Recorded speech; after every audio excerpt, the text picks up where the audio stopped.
New Year's Eve is usually filled with joy, laughter, and happiness. But that year turned into a nightmare for me, one that I would prefer to forget, but which remained alive in my memory like a drug, giving me no rest. Living in a quiet village, I had always been sure that legends and myths were just fabrications for entertainment.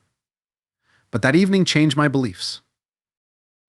I spent the whole day quarreling with my parents. They had planned to celebrate New Year's Eve with friends, but my foolishness and disobedience ruined all plans. We said goodbye in anger, and they left, leaving me alone. Feeling down and upset, I decided to spend the evening in my room, forgetting about the holiday. As the night fell, my mood of deep sadness was replaced by a feeling of emptiness. I forgot about New Year's, about the festive spirit, about everything. The world beyond my walls grew darker and more unwelcoming. Suddenly, I felt a strange heaviness in the air, as if something ominous was penetrating through the walls of my house. But I dismissed the thought, as I considered myself an adult who didn't believe in spirits and other superstitions. My room became filled with an invisible threat. I felt my heart racing and my skin shivered with an unfamiliar fear. Vague noises reached my ears, and I looked up to make sure it was just my imagination. But what I saw made my heart skip a beat. Scratches.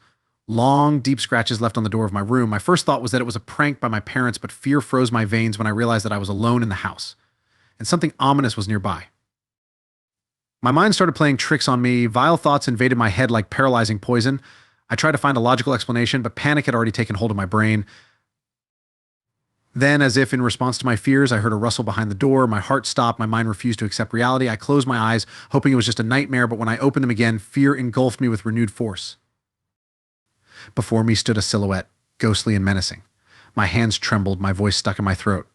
I couldn't move, I couldn't even scream.